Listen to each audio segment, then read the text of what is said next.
Hello po. So this will be I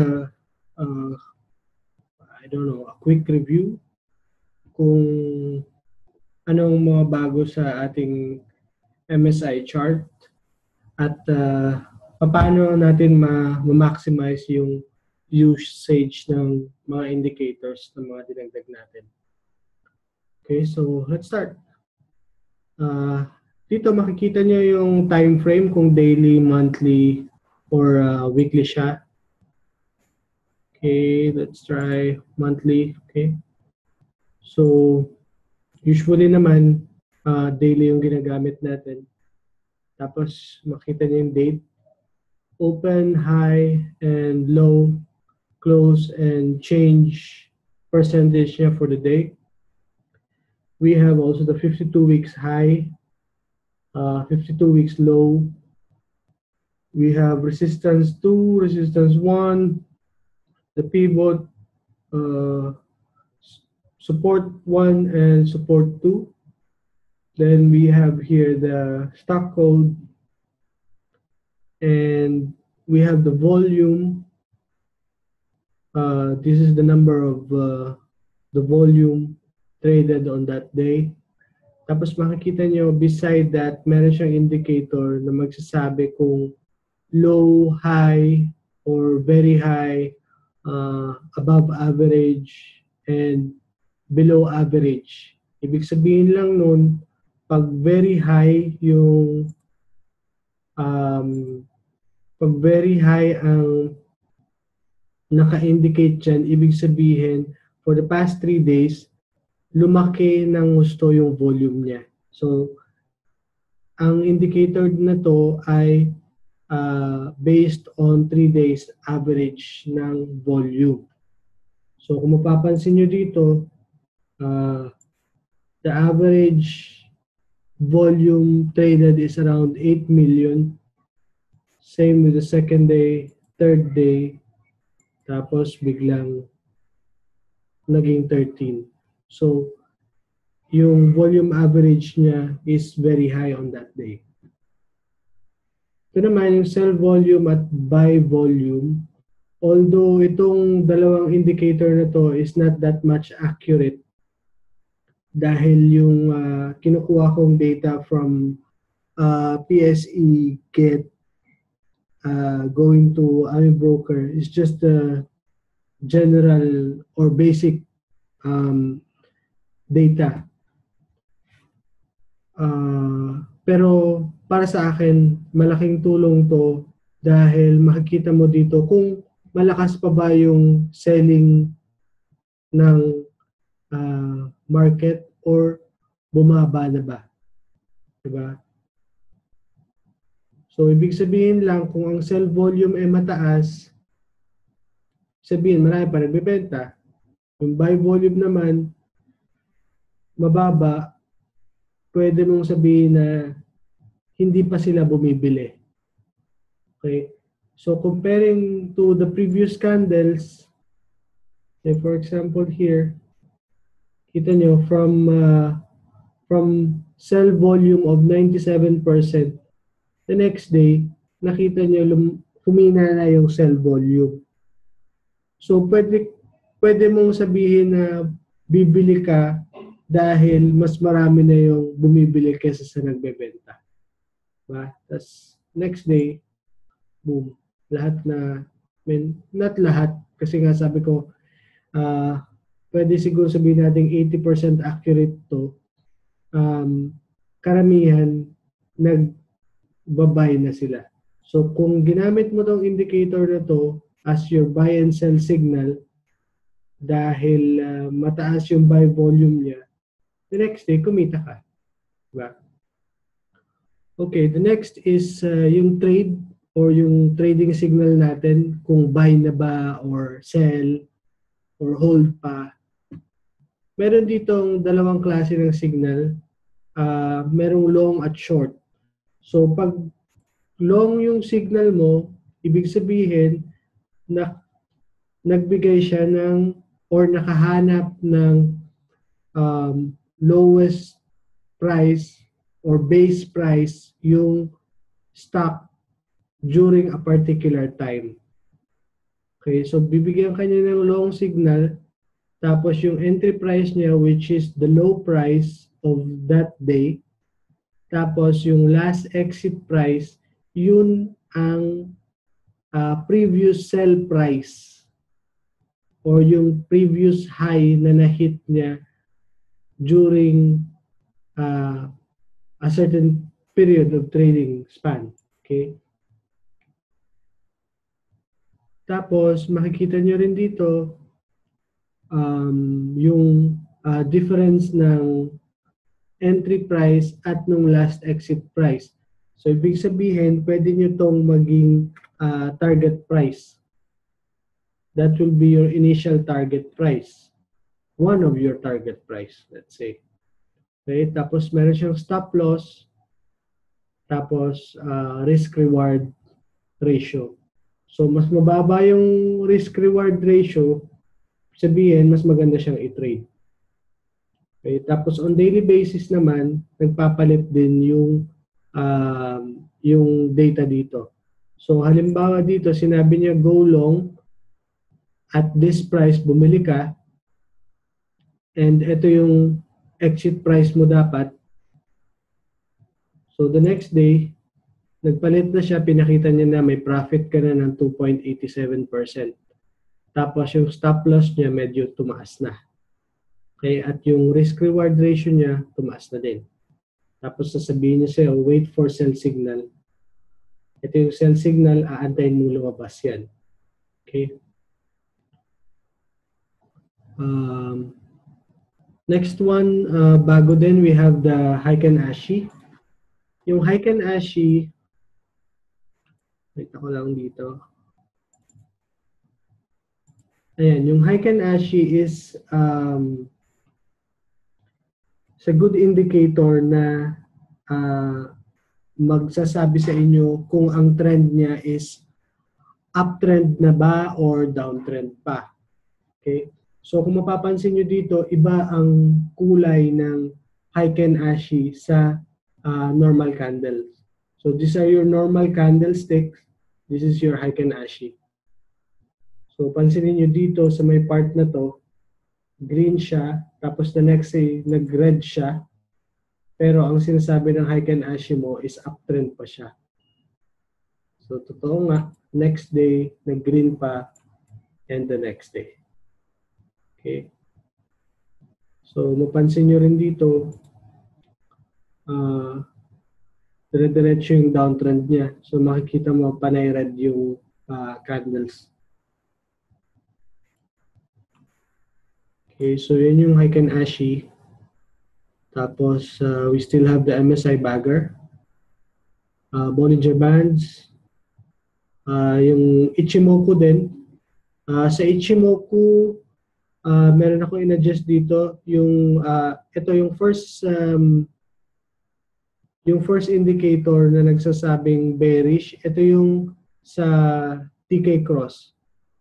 So bearish or bullish yung cross.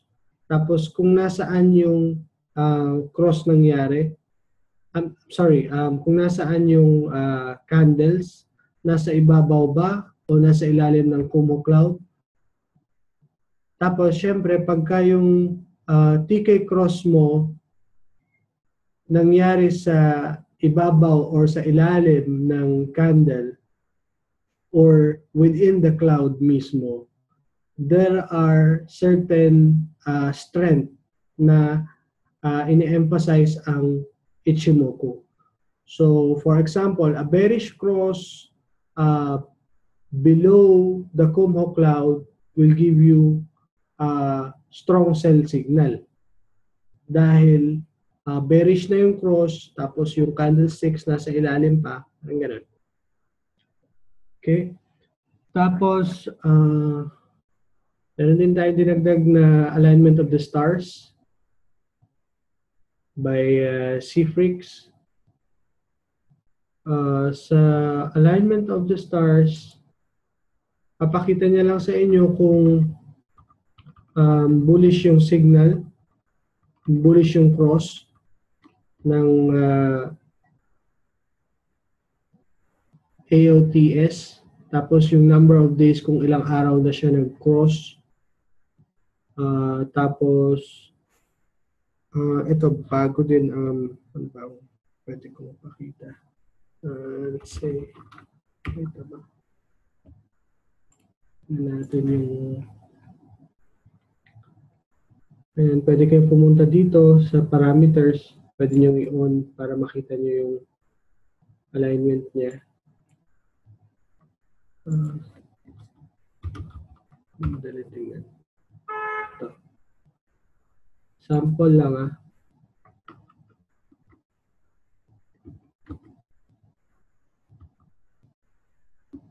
Ayan, di ba? So dito makikita mo yung alignment mo, yung naka-align na yung MA20, MA50 at MA100.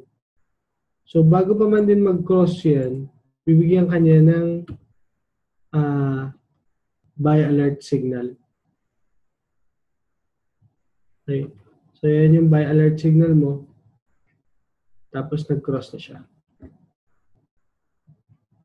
Yun lang. So something to observe din.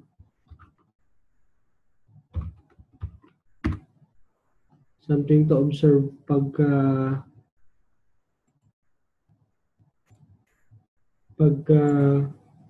ginagamit nyo yung alignment of the stars.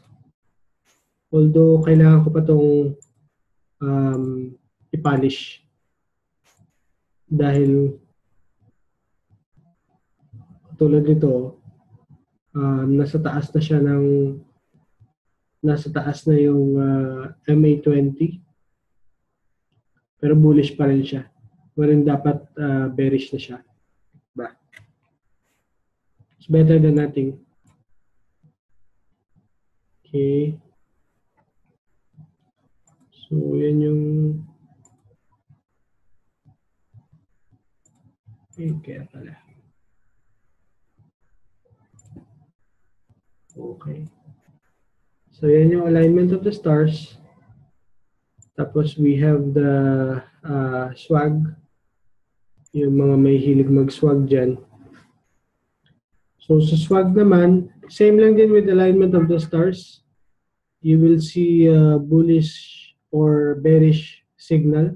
And then the days kung ilang araw na siya nag-cross. Okay, tapos ayan, pansin nyo, bago mag-cross yung bullish swag, bibigyan kanya ng buy alert. So, buy alert is at least 1 to 2 days in advance ng swag mismo. Okay? So, kung napansin nyo, dito nag-cross yung swag, that's 1 to 3 days ago. Ayan, 3 days ago, nagbigay na siya ng buy alert signal. Okay?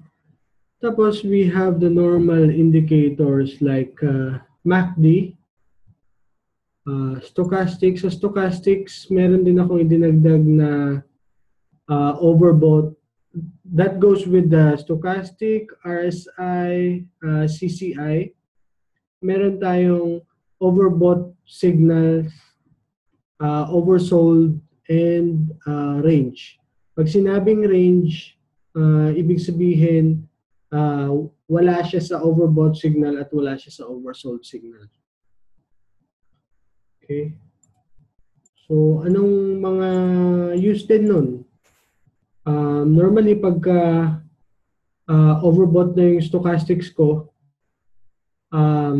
binabantayan ko yung stock. Kasi pag overbought na yung indicator, yun, dun nag-profit taking yung iba. Yung ibang mga nagtitrade. So, for example, dito, kita nyo, overbought na siya. So, the next day, may mga nag-profit taking na. Okay. So, balik uli siya sa range. Next day, nilaro na naman sila. Okay. Yan, overbought signal uli. Ba na naman. Okay, so that's how you use yung overbought, oversold at range ng stochastics, RSI, and CCI.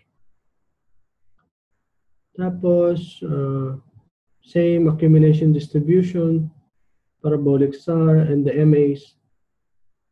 Yung bullish core natin, nadagdagan na rin siya from dati 16, I guess. Now, around 40 na siya. Actually, madami pa siya sa back data or sa exploration, kaya lang hindi ko pa siya naidadagdag.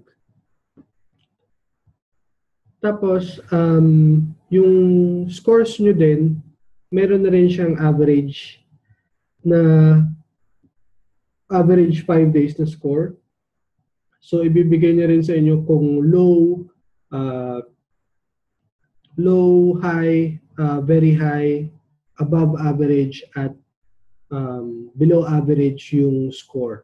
So, ibig sabihin kung katulad nito, very high yung score niya, ibig sabihin malaki yung improvement na ginawa niya for the past, comparing to the previous days. So makikita niyo dito, 9 lang siya, so low pa rin yung score niya. So ito naging 15, so naging above average na. So ito naging very high naman. So pwede niyo rin siyang gamitin as a buy and sell signal. So kung very high siya, ibig sabihin possible na magkaroon ng continuation yung uptrend. Pero take note pa din sa mga overbought signals natin. Katulad sa nangyari dito. Okay. Very high score plus overbought signal, bumaba siya. Okay. Next day, less than average. Hindi naman ganoon kababa, pero pwede pa rin laruin. Tapos naging high, continuous pa rin.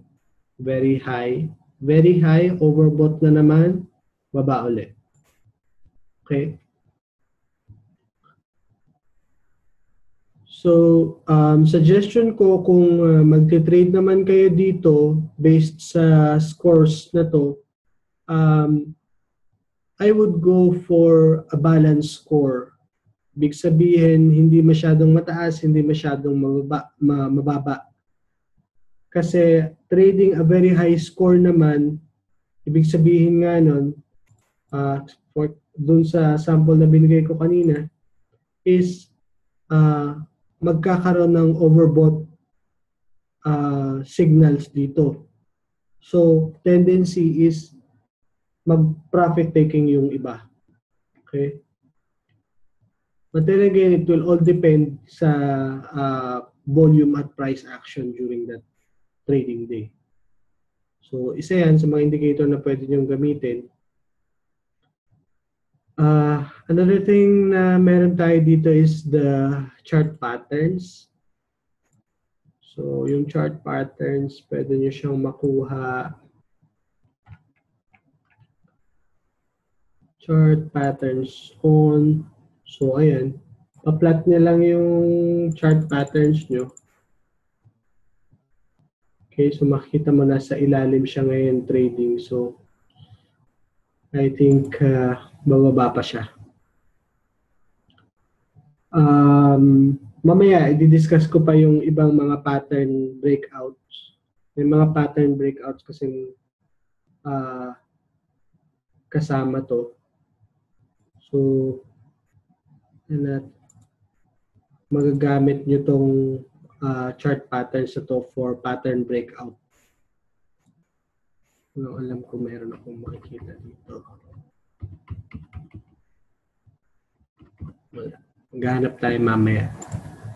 Okay, yung chart pattern breakout. Yan, dyan yung magagamit yung chart patterns. Chart patterns off. Okay. Meron din tayong harmonics pattern.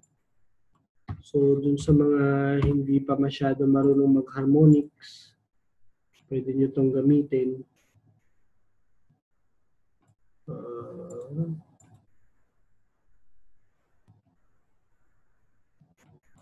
Ayan. So, ang ginagawa ng harmonics pattern is pa-plot niya sa'yo yung harmonics pattern niya. So, this will give you an idea kung hanggang saan yung price, kung saan papunta yung price.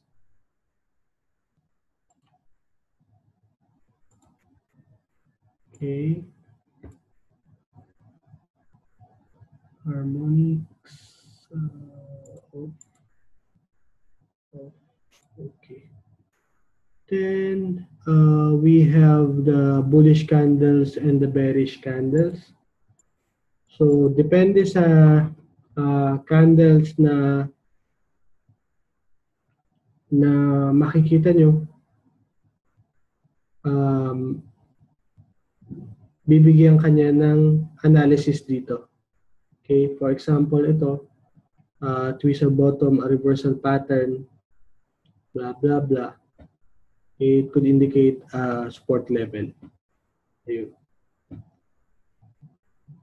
Tapos, ayan, example ng chart pattern, downward sloping channel, bullish breakout, silipin natin.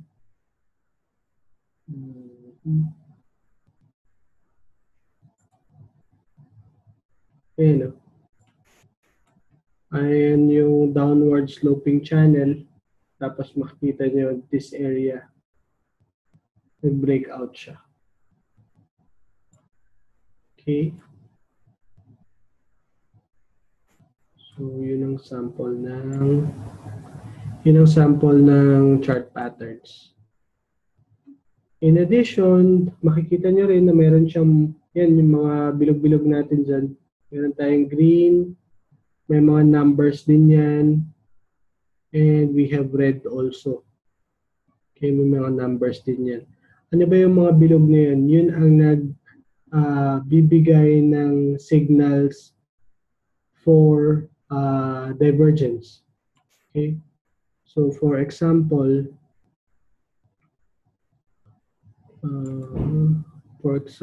dito, ayan, may number 3 siya dito. This is, sabi niya, bullish divergence on MACD. Okay, so additional information na magagamit nyo pagka mag-a-analyze kayo ng MSI chart. Okay. Tapos, we still have our Fibonacci levels. So, dati, paggamit nito is kailangan yung i-on yung Fibonacci nyo. Tapos, tandaan niyo po lagi, ang gagamitin natin is week to week. Okay? Hindi siya pwede sa body to body. Week to week lang siya lagi. Okay? Example ito. Week to week para sa Fibonacci. Okay. So, discuss naman natin ngayon kung ano yung mga nasa loob ng parameters. Ano yung mga on and off switches na pwede natin gamitin dito.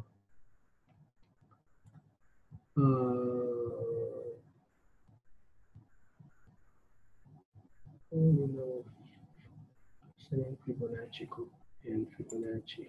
Okay. So, ano yung mga pwede nating i-adjust sa loob ng parameters? We have the background colors. Basically, magpapalit lang yung kulay ng background mo. Tapos, text colors, just to change yung title color. Then, we have the on and off switch for the candles. Tapos, meron tayong Heiken-Ashi on and off switch. we have the MSI indicator. Okay. So again, yung MSI indicator natin will be your yellow arrow signal. That will be your buy signal. And yung sell signal mo is yung white arrow. Okay. Again, yung MSI indicator natin is based on about to cross MACD. Okay, then we have the MSI bagger para dun sa mga may hilig sa mga long traders, mga investors. Okay. Then we have the MSI signal. MSI signal is your buy and sell signals. Then we have the volume. We have the net foreign buy and sell. We have the swag. Ito pala, yung isa pa, yung SR buy and sell. This is your support and resistance buy and sell. Ito yun, yung dalawang lines. So, buy another buy and sell strategy din. Buy near the support, tapos sell near the resistance. Okay? So, pag nag-breakout siya, ibig sabihin, pwede mag-continue yung trend. Tulad, for example, dito. Sorry, nasa Tugo ako. Balik natin sa PSEI. Baka ma-mislead tayo. Ayan. So, kung mapapansin nyo dito, yung index natin ngayon is pabalik-balik lang sa support level na 7519. Okay? So, kailangan niya ma-break yung resistance na 7781 para mag-continue yung uptrend. Otherwise, mauumpog na naman siya dyan, bababa na naman siya. Okay? So, for swing traders, ito pwede nyo itong gamitin. Buy near the support, sell near the resistance. Okay? So, yan yung SR buy and sell. Then, we have the Bollinger Bands.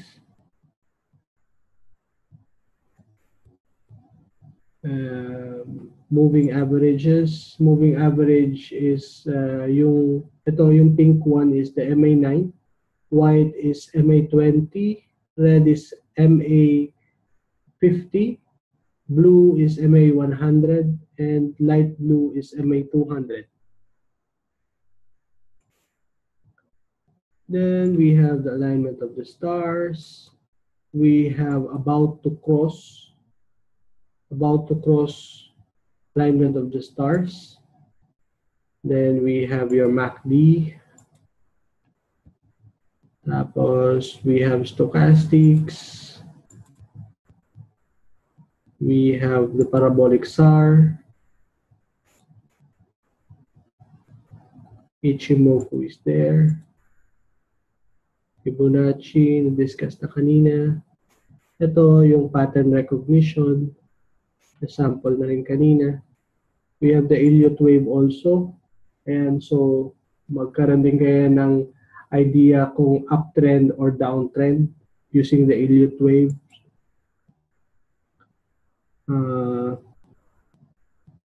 We have also price with the regression channels.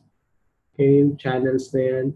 So, a break above the upper line ng channel is a breakout. Tapos, below naman is a breakdown, of course.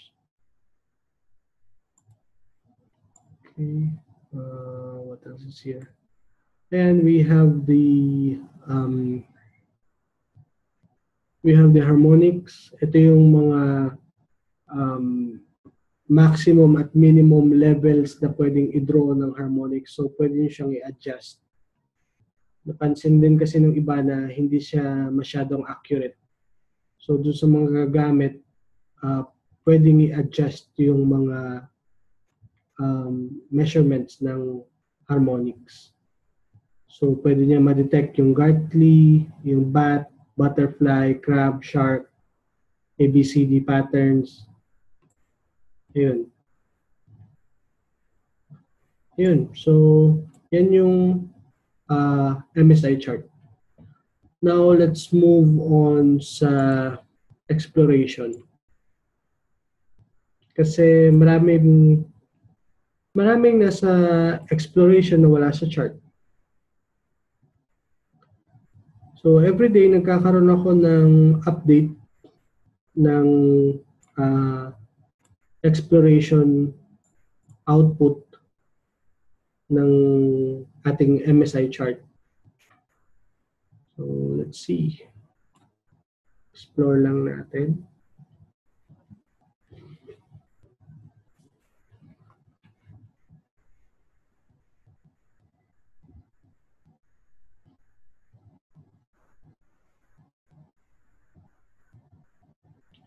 So, ang ginagawa ko, after kong create na exploration sa aming broker, ka-copy-paste ko siya sa Excel para mas mapaglaruan nyo din yung data. Depende kasi din kung anong klaseng trader kayo. Diba? So yun, dito sa exploration niya o yung Excel sheet na ibinibigay ko sa inyo, makikita nyo maraming mga columns.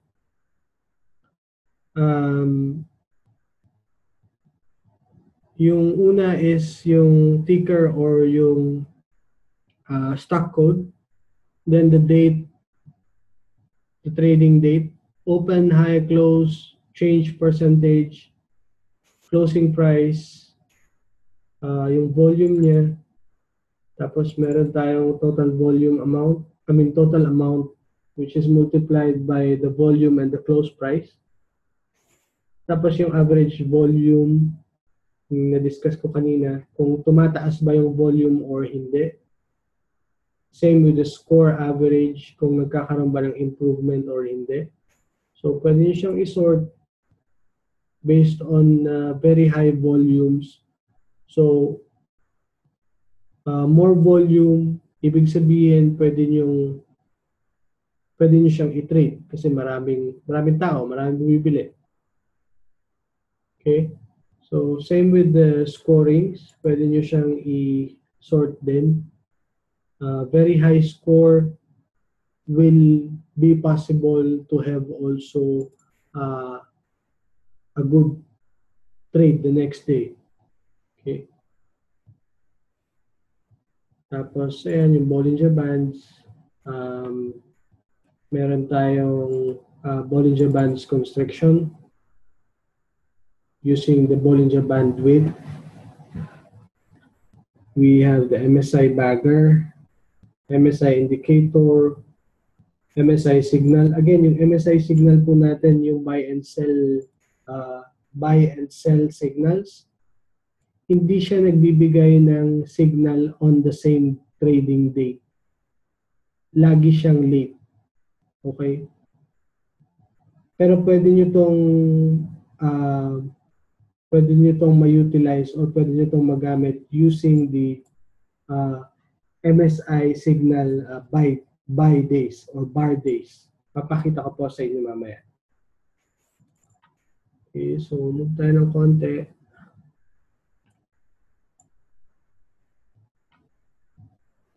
Ayan, meron kayo ditong buy near prices, which is the same din sa buy signal dito. And sell signal will be your target price. Then your profit percentage. May stop loss. Tapos makikita nyo yung indicators giving you bullish and bearish signals. Yan, may swag, AOT, Heiken Ashi, MACD, Stochastics, ADX, Chaikin, marami pang iba. Okay? So ito, pwede nyo screen dito. Yung ATC is about to cross. Okay? So pag sinort nyo yan, pwede nyo makita yung sell signal na nag-cross ang alignment of the stars. Tapos pwede nyo rin makita yung about to cross na bullish signal. Okay, so we have the MAs also. We have the MAs. Tapos yung TK cross kung bullish or bearish. We have the Ichimoku candle kung above the cloud, below, inside.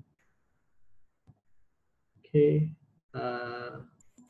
Ayan yung Ichi status is yung strength ng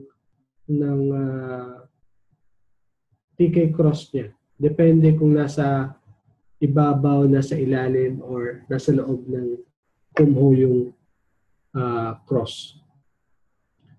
Then we have the values here ng indicators. How to use it. For example, you can say sort yung CCI. Sort natin yung CCI. Sabihin natin, I will trade those who are above 50 level. So, pwede kayong kumuha dyan ng stock.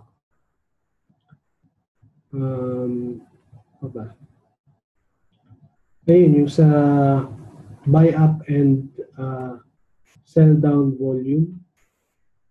Na-discuss natin kanina. Ito, yun dito. Sell volume and buy volume. So, pwede nyo rin siyang isort dito. Okay. So, buy volume percentage. So, pwede nyo kunin yung buy up percentage, or kung gusto nyo rin yung value niya mismo, pwede rin. So, for example, kinuha nyo yung buy up volume percentage, lahat ng 100%. So, ibig sabihin, pwedeng ang nangyari sa price action is karamihan nag-buy. Walang masyadong sell action. Okay, so pwede niyang gamitin. Ito yung isa, yung SR buy and sell natin. Again, yun yung resistance line and yung support line. So, pwede kayo maghanap dito ng breakout. So, sort nyo lang siya. Ayan, magbibigay din siya ng buy and sell signals. Tapos, ibibigay niya rin kung saan nag-breakout yung price na yun. Okay, so we have also resistance, then the pivot, and then the support. Tapos, ayan, ito, yung harmonics pattern. So, pwede niyong piliin dito kung ano lang yung mga bullish crosses. Bullish harmonics. Okay, pwede rin bearish. Okay, tapos sa price pattern naman, pwede rin isort kung ano yung mga candles or ano yung mga stocks na nagkaroon ng gap up at gap down. So, pwede nyo gamitin yan to trade, for example, parang fill the gap strategy. Hanapin nyo yung mga nag-gap up tapos nag-gap down. Okay. Tapos, meron tayong candle patterns. So, depende kung anong mga paborito nyong candles na sundan. Yan, pwede nyo siyang isort. Pwede kayo mamili ng mga stocks dyan na lalaroin nyo the next day based on the candlesticks patterns. Then we have the 52 weeks high and 52 weeks low. So pag 0 siya, ibig sabihin hindi siya current 52 weeks high. So pag 1, ibig sabihin nun current 52 weeks high siya or low. Okay? So 1 is yes, 0 is no. Tapos, ito yung 52 weeks high value, yung value niya. Tapos, ito naman yung 52 weeks high percentage. So, bakit may percentage pa? Pwede nyo kasing gamitin yung percentage yung percentage niya sa pag-search din ng possible tradable stock. So, for example, hanapin nyo halimbawa yung may difference na 10%. Okay? So, ibig sabihin, yung current high niya, yung current price niya is 10% near to the 52 weeks high or 52 weeks low. Okay? So, ito din yung makikita mo rin dito yung mga bars or yung days ago kung kailan nag-cross yung certain indicators natin. So, paano nyo gagamitin to? For example, take the MSI signal. So, MSI signal days by. So, ang kukunin ko dito is yung 1 day ago yung cross niya or yung binigay niyang buy signal. So, ibig sabihin nun, yesterday siya nagbigay ng buy signal. So, pwede pa bang humabol? Pwede pa kasi 1 day pa lang yung signal niya. Similar din to swag, kay 0 days pa lang. So, halimbawa late nyo na nakita, halimbawa dito nyo na nakita 1 day ago, so pwede pa bang humabol? Pwede pa kasi 1 day pa lang yung cross niya. So, fresh pa. So, 3, 4, 5 days, pwede pa din. Depende. Depende din sa price chart. So, titingnan nyo pa rin kung malayo na ba yung inakyat niya from the day na nag-cross sila. Okay, so we have alignment of the stars, then nag-cross. Ito yung about to cross days. Okay. Meron din tayo about to cross swag. Okay, yung may buy alert, yun ang bullish or nagbigay na ng buy signal. Yung pinakita ko kanina na makikita niya din dito yung buy signal niya. Okay. Ito naman, itong areang to, this is for your divergence.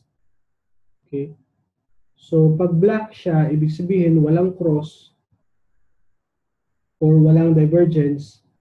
So, pag 1 naman at green, ibig sabihin bullish yung divergence. Pag negative 1 at red, ibig sabihin bearish. Okay, so pwede nyo rin yung isort para makita nyo yung mga stocks na possible to trade using divergence. Okay. Ito, isa pang pwede nyo gamitin is yung pattern breakout. Ayan. Okay, ayan yung patterns. Ito yung patterns. Ito yung bearish breakout. Ito yung bullish breakout. So, for example, sort natin siya by bullish breakout. Okay, so pwede nyo siyang another way na pwede nyo gamitin yung MSI for trading using the breakout patterns. Okay, then ito, pwede nyo rin isort by patterns kung anong mga paboritong patterns ng inyong laruin. Katulad nito, triangles. Okay. Tapos yung bullish and bearish core natin, which is similar dito sa scores na to. Okay, so yun ang ating MSI chart. Maraming salamat.